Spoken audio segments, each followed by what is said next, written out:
Continuamos con el curso de altos estudios, la diplomatura en Due Process of Law, teoría de altos estudios, la misma que será dictada por el maestro Fausto Ramiro Vázquez Ceballos. Como estudios realizados tiene maestría en Derecho Penal y Procesal Penal por la Universidad Central del Ecuador, diplomado en Derecho Constitucional por la Universidad Central del Ecuador, masterado en Derecho Procesal Penal por la Universidad Externado de Colombia en Bogotá, masterado en Derecho Penal y Ciencias Penales por las Universidades de Barcelona y Pompeya, Fabra de España en Barcelona. Las obras publicadas. Sus obras son La sustanciación del proceso penal, La falsedad documental en materia penal y artículos publicados en medios de comunicación escrito relacionados con la expansión del derecho penal e incremento de las penas, tesis retribuidas y preventivas, tanto en España, Argentina, Colombia y Ecuador. Los trabajos desempeñados: fue juez provincial de la Corte Provincial de Pichincha, presidente de la tercera sala de lo penal de la Corte Provincial de Pichincha, profesor de pregrado y posgrado en Derecho Penal, tanto en universidades internacionales como nacionales. Para mí es un gusto además anunciarles que el maestro ha sido invitado por el doctor Borja Mapelli Cafarena, tratadista del derecho penal español, para exponer sus trabajos y análisis referentes al derecho penal a una base de datos que comporta la literatura científica en materia penal española, siendo esto un orgullo para nuestro país y para quienes queremos entender el análisis del derecho. No está por demás recordarles que ha estudiado Derecho Penal en las cátedras de los maestros Santiago Mirpuig, Jesús Silva Sánchez y Mirenchu Corocoy, tratadistas de renombre, quienes han considerado al maestro Vázquez uno de los referentes en Latinoamérica.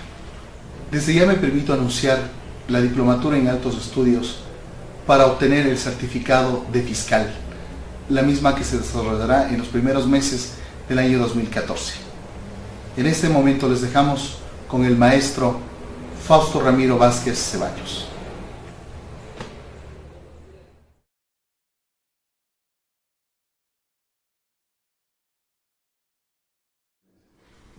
Bien, buenas tardes. Nuevamente estoy con ustedes para continuar con las disposiciones referentes al derecho procesal penal. En esta oportunidad voy a tratar uno de los principios más importantes, relevantes para los organismos o órganos de persecución penal estatal. Considero que el principio de oficialidad, tratándose de un principio que permite y que faculta la persecución de los delitos al Estado, es de gran importancia para estos organismos, para las agencias de persecución penal estatal. Antes de adentrarme a desarrollar este tema, debo hacer referencia al trabajo que al final de esta intervención se va a encomendar, pues el ente organizador de este diplomado me ha sugerido que hay una participación más directa de quienes están participando en este diplomado, valga la redundancia. En principio, yo había sugerido que se hiciera una exposición de todos los principios, y es lo que me gustaría hacerlo, una exposición de todos los principios que forman parte del sistema acusatorio, los principios más importantes. Sin embargo, voy a permitirme, como lo dije, hacer una exposición respecto de este principio de oficialidad, y luego el trabajo consistirá en que ustedes hagan un desarrollo del resto de principios, es decir, me refiero al principio acusatorio, principio de realidad, los principios que forman parte de la prueba, los principios que se actúan en el juicio, principio de inmediación, principio de contradicción, principio de la oralidad, todos estos principios, principio de congruencia, todos estos principios que son eminentemente procesales. Sin embargo, en este principio que vamos a tratar ahora, como ustedes van a dar cuenta, es un principio que tiene relación con varios. Vamos a analizar concretamente el principio de instrucción, el principio de distribución, ese principio de oficialidad que permita que el Estado tome parte en la persecución procesal, penal, estatal, tiene una relación, una vinculación directa con el principio de acusación, el principio acusatorio. Cuando ese principio de introducción se aplica en los procesos penales, donde se mantiene una vigencia del principio acusatorio, se exige la búsqueda de la verdad material. Y esa verdad material tiene límites. A ello precisamente nos vamos a dedicar el día de hoy, en esta tarde. Y ustedes van a dar cuenta la relación que tiene con varios principios. Es importante el enfoque que se va a hacer de algunos principios, algunos de ellos principios que tienen una relación, una vinculación con este principio. Bien, entonces, una vez aclarado ello, ustedes realizarán el trabajo, un desarrollo de los diferentes principios que hacen parte del proceso penal, que al final de esta intervención los estaré refiriendo en detalle.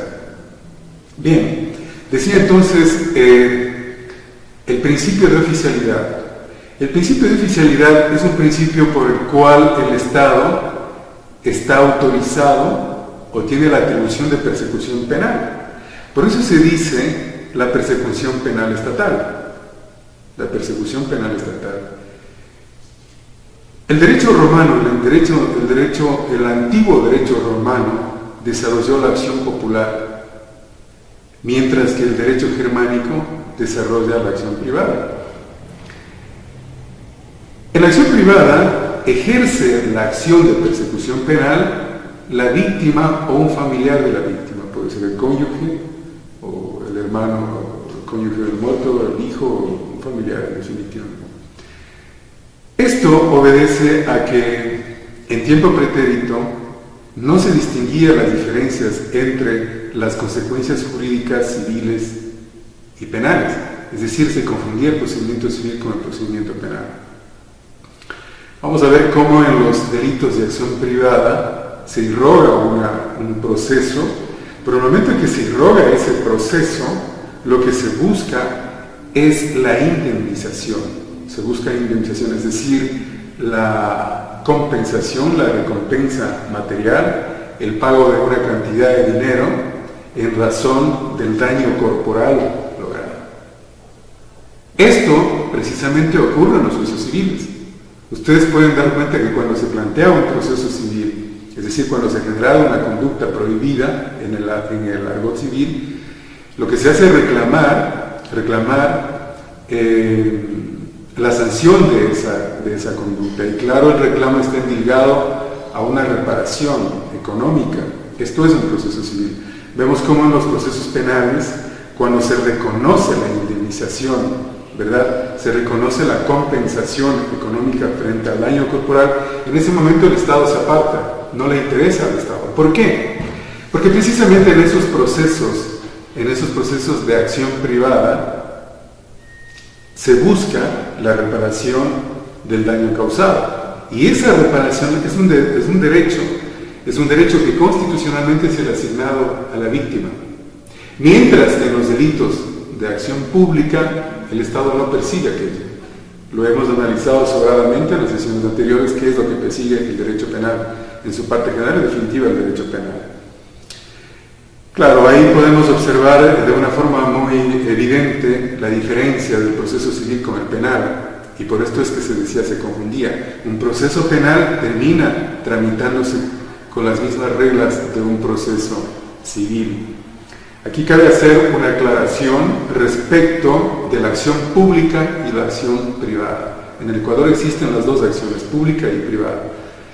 ¿Qué es lo uno y qué es lo otro? La acción privada lo estamos explicando ahora.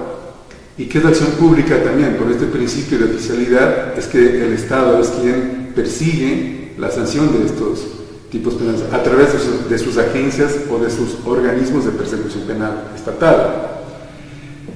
¿Por qué el delito de acción pública y por qué el delito de acción privada?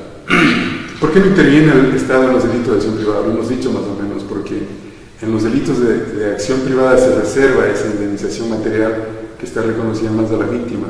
En los delitos de acción pública el Estado no persigue esto. Entonces, ¿qué es lo que persigue? La diferencia entre una acción y otra es la siguiente: es que en los delitos de acción pública, el Estado es el que sufre el detrimento de un daño. El Estado es la víctima. El Estado es el que siente ese daño. Claro, hay varios tipos penales, como el homicidio, por ejemplo, en los cuales no solamente el Estado es el agraviado, también es el particular. ¿Y por qué interviene el Estado en este? Porque precisamente al Estado le interesa lograr una sanción a la infracción de esa norma, ¿verdad?, a la consumación de ese delito.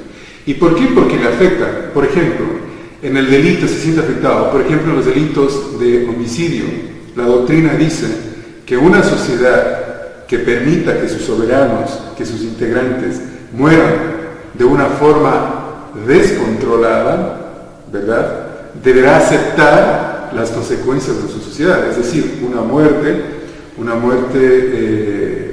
sin control de sus integrantes. Por esto es que interviene. En esa medida se siente afectado el Estado, porque están muriendo sus integrantes, y el Estado lo somos todos. En esa medida se siente afectado el Estado y por tanto debe intervenir el Estado. Esa es la razón por la cual interviene el Estado. Afecta al Estado en los delitos de acción pública, y en los delitos de acción privada, en cambio, se determina que hay una afectación directa a la víctima. Bien. En cambio, las acciones populares la acción popular significa que lo pueden ejercer todos, pero entendiéndose que todos son corresponsables del mantenimiento del derecho penal. Va transcurriendo el tiempo y en Roma y en Francia toma un gran auge, un gran desarrollo el concepto de Estado. En ese mismo instante aparece el interés público de prevenir y sancionar los delitos. Y por tanto, esa compensación que estábamos refiriendo anteriormente, esa compensación, esa indemnización al daño corporal, ¿verdad?, llamada enmienda, en el derecho penal alemán, en la acción privada se reconoce como enmienda, es el pago, el resarcimiento, la compensa económica que se hace al daño corporal, esa es una enmienda. Decía que con el adelanto, el desarrollo, tanto en Roma como en Francia, del concepto de Estado, aparece el interés público por prevenir y sancionar estos delitos. Entonces, esa enmienda pasa a ser parte o pasa a constituirse como pena un derecho público, y por tanto es el resultado de la irrogación o la persecución estatal penal, es decir, de la instauración de los procesos estatales en una persecución penal. Pasa a ser el resultado de ese procedimiento estatal en una persecución penal. Como pena se identifica esta enmienda. En los estados absolutos se reconocía con mucha vigencia, de una forma mucho más amplia, el principio de oficialidad, y por tanto era el Estado el que perseguía la sanción de estos delitos. Ya en Inglaterra, por ejemplo, la acción popular no tiene mucha vigencia, más se considera como un punto de partida para un desarrollo teórico. Quienes realizan en la realidad, en la práctica, quienes persiguen estos delitos es la policía. ¿Sí? Bien, hasta ahí más o menos un pequeño antecedente de lo que es este principio de oficialidad, es el principio que permite que el Estado persiga estas acciones, que persiga ciertos delitos, los delitos de acción pública, y los persiga de oficio. Otra característica de este principio es que también se lo reconoce como un principio de instrucción. El principio de oficialidad se lo reconoce como un principio de instrucción. Este principio de instrucción, cuando se va a exigir la vigencia en los procesos penales, que también responden a la vigencia del principio acusatorio, el encuentro de estos dos principios hace que en el proceso se descubra o se investigue una verdad material. Exige el descubrimiento de la verdad material. Esa verdad material tiene ciertas limitaciones. La jurisprudencia alemana ha impuesto ciertos diques, como lo recoge la doctrina, lo reconoce como diques, a ciertas exigencias constitucionales en el proceso, que al momento en que se investiga, se realizan ciertas investigaciones procesales o se despliegan diligencias procesales, se debe respetar, se debe mantener la vigencia de las garantías fundamentales en pro de la defensa del derecho del procesado. Se debe mantener esa vigencia. Se debe entender y se debe tener claro que en los delitos de acción pública hay una autoridad independiente a quien se le ha asignado la persecución de estos delitos. Ustedes recordarán que en la sesión anterior decíamos que en los estados absolutos, el juicio penal en el estado absoluto fue superado por la Ilustración y por el liberalismo, y de ese liberalismo en la Ilustración apareció el principio de independencia, apareció el principio de separación de poderes, y al separarse los poderes aparece el principio de independencia de la justicia, y con esta independencia se logran reconocer ciertas particularidades, tanto para procesales como sustantivas constitucionales. Por ejemplo, habíamos dicho que se equilibraba la ponderación del interés particular en el interés general. Esa tarea de investigación, y acá estamos, esa tarea de investigación procesal se le asignaba a una autoridad independiente que era el fiscal, y este es el caso. También decíamos que al procesado se le reconocía un sinnúmero de derechos, y ahí como el derecho de defensa, el derecho a la libertad, la dignidad humana, también se le reconocía como un sujeto procesado. Todo esto decíamos en su momento en la sesión anterior. Claro, también lo decíamos, que a la Fiscalía se le asignaba la persecución de estos delitos, y este es el caso. Esto ocurre con el principio de oficialidad. Se le asigna directamente a la Fiscalía 3 funciones. ¿Cuál es la primera función? La investigación, la activación de la acción, debe activar esa acción, ¿verdad? Debe investigar y debe acusar cuando encuentre suficientes méritos. Solo la Fiscalía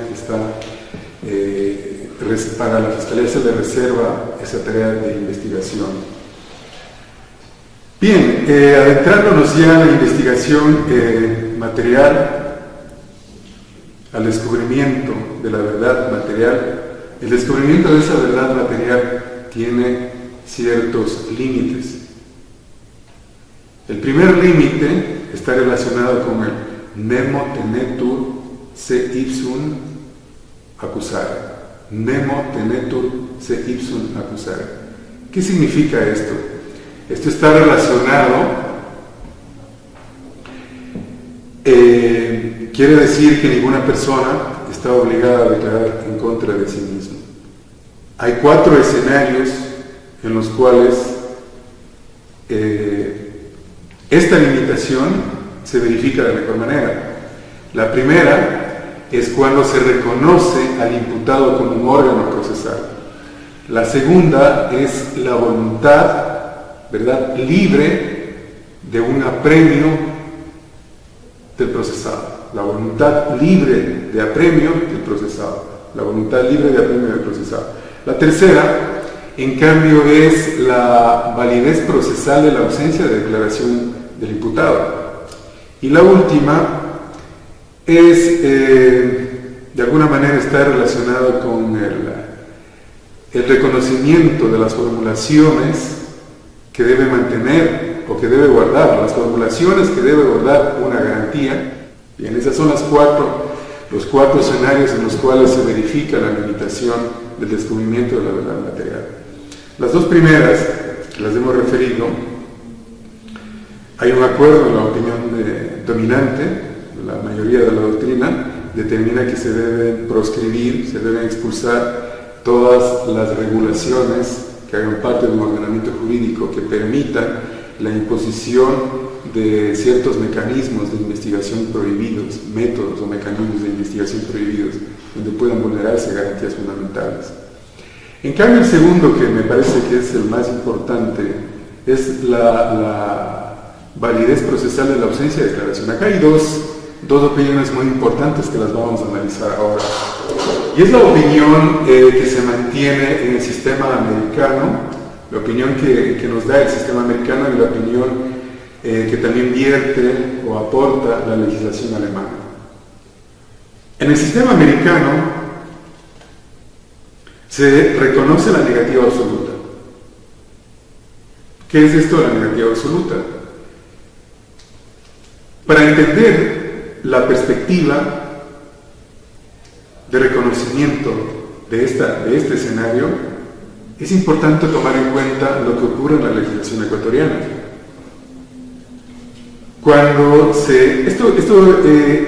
Este escenario tiene que ver con el llamado hacia una declaración, ¿verdad?, que puede hacer la autoridad que activa la persecución penal estatal, es decir, me estoy refiriendo al fiscal.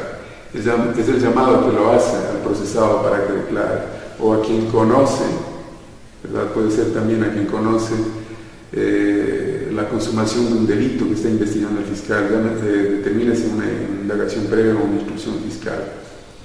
Bien, cuando el fiscal necesita que el procesado rinda su versión, lo que hace es notificarlo para que comparezca y luego espera que éste se pronuncie. Aquí tenemos dos momentos. Es importante tener en claro estos dos momentos. El primer momento es la obligación a comparecer, a declarar, y la segunda es la declaración misma. Esa comparecencia a declarar es obligatoria en el Ecuador.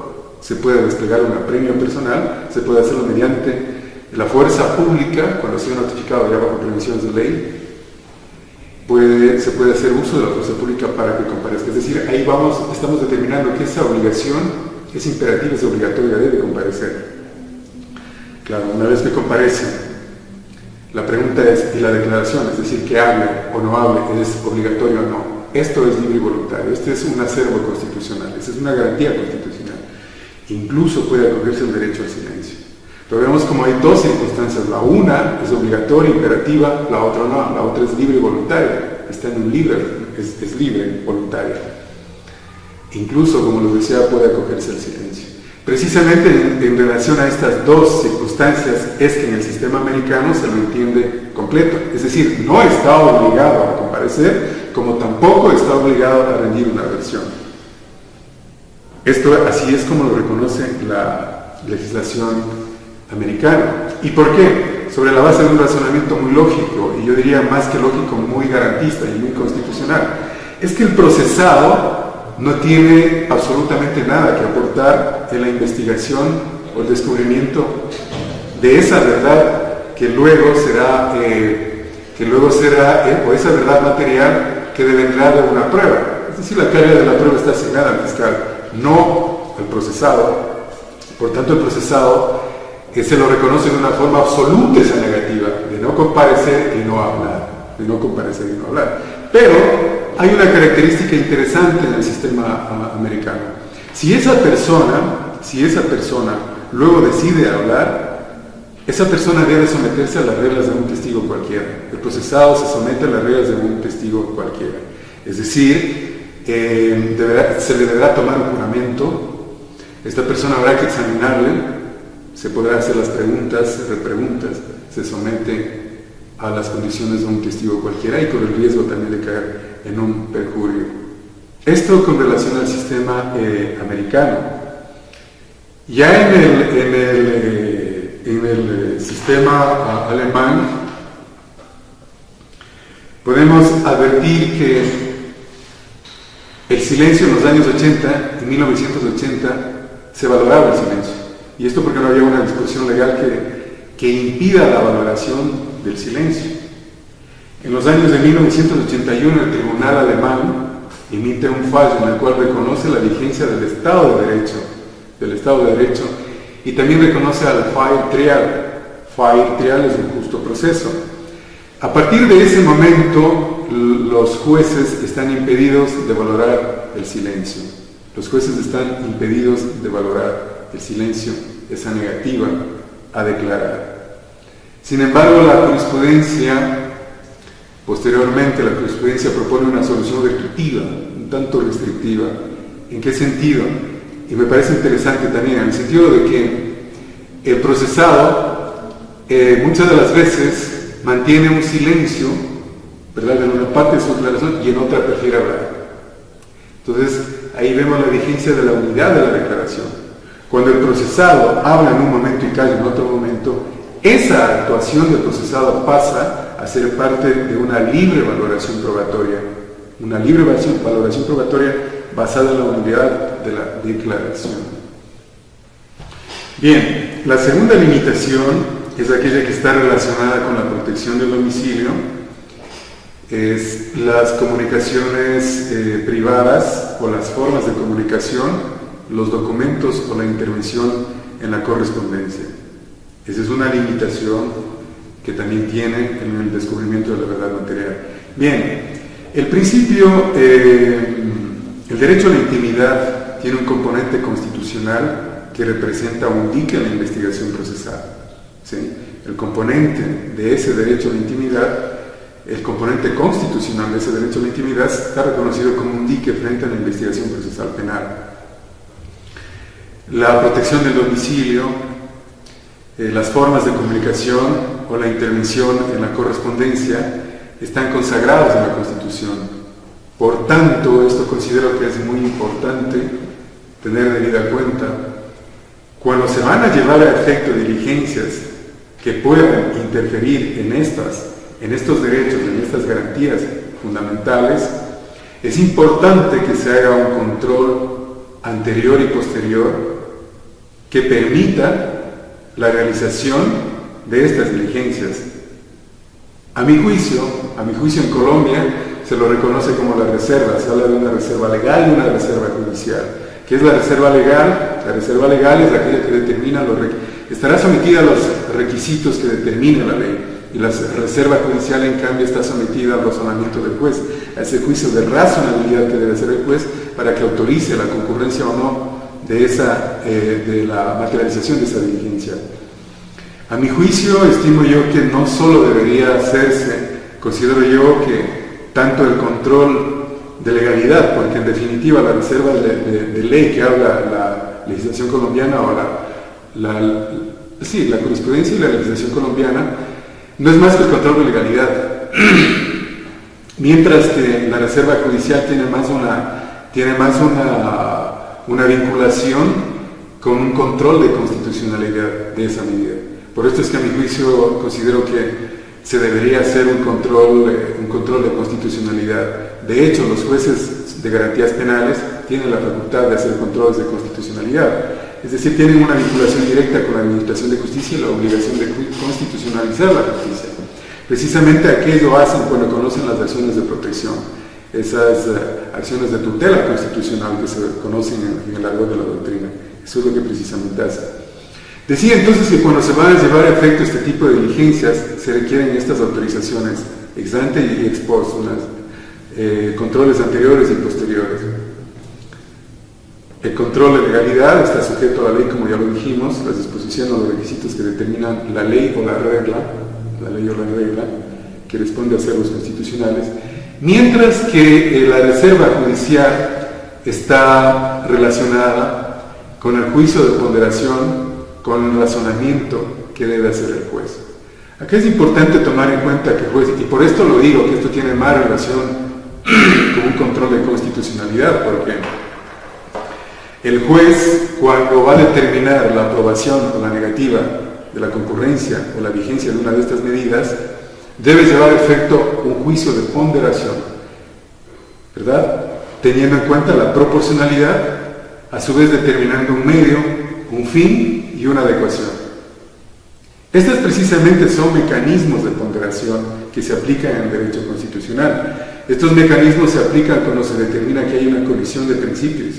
Frente a la colisión de principios, la forma de solucionar la colisión de principios es mediante la aplicación de la ponderación que endiga la proporcionalidad. Esa es la forma de solucionar. Y claro, los principios, como lo hemos dicho, tienen conceptos abiertos y una textura abierta, a diferencia de las reglas que son una textura cerrada. Bien, entonces, esos son los controles que requiere se lleve a efecto cuando se van a determinar la vigencia de estas medidas. Es importante en este caso tomar en cuenta, tener debida cuenta de los criterios que ha dado la Comisión de Derechos Humanos respecto del concepto del derecho a la intimidad, ¿verdad? Con relación a la familia, cuando se habla de la protección del domicilio, ¿verdad? La familia, de acuerdo a los conceptos que ha dado la Comisión, es importante tener en cuenta que la familia son todos aquellos, los miembros que forman parte de ese núcleo familiar, pero también considera como parte de la familia aquellos que, habiendo sido parte del núcleo familiar, no están vivos. Por eso es que también cuando se lleva a efecto una diligencia que tenga que ver con la exhumación de un cadáver, se requiere también que se hagan controles de legalidad y controles judiciales, de reserva legal y reserva judicial. Es importante tomar en cuenta que lo que ha dicho la Corte Interamericana también respecto de esto, que el derecho a la intimidad, el derecho a la privacidad, la protección del domicilio es una garantía, esto es importante, la protección del domicilio es una garantía al derecho a la privacidad o la intimidad. Son garantías hacia esos derechos. Con relación a la vigencia de estas limitaciones, de este ámbito que estamos refiriendo ahora, la protección del domicilio, las formas de comunicación o la intervención en la correspondencia, quienes se han permitido, los organismos supranacionales jurídicos de derechos humanos que se han permitido emitir criterios, es el Tribunal de Derechos Humanos Europeo y la Corte Interamericana de Derechos Humanos.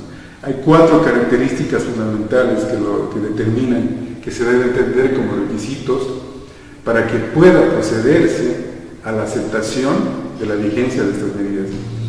Y la primera es una reserva de ley, la segunda es una que tiene que ver con la accesibilidad,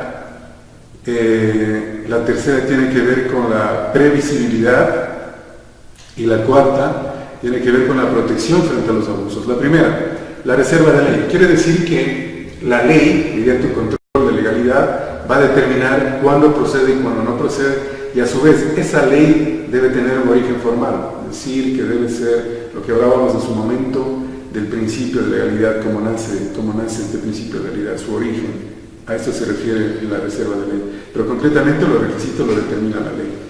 La accesibilidad y la previsibilidad. La accesibilidad significa que aquella persona que puede ser titular de estos derechos debe conocer cómo, cuándo y dónde va a llevarse a efecto esa diligencia. Y la previsibilidad tiene que ver también con las consecuencias que pueden acarrear la materialización de estas diligencias. Es decir, el titular de esos derechos debe saber cuáles son las consecuencias. Y la protección del abuso, como su nombre lo dice, pues tiene que ver con la protección de esos abusos a la hora de materializar estas diligencias. En el caso, por ejemplo, de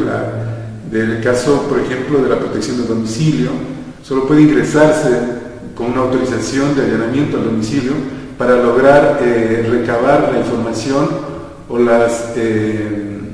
recabar una información que tenga que ver con los acertos probatorios, estrictamente con los acertos probatorios o la prueba incriminatoria. Tan solo está limitado, hay un control, hay una limitación a obtener esos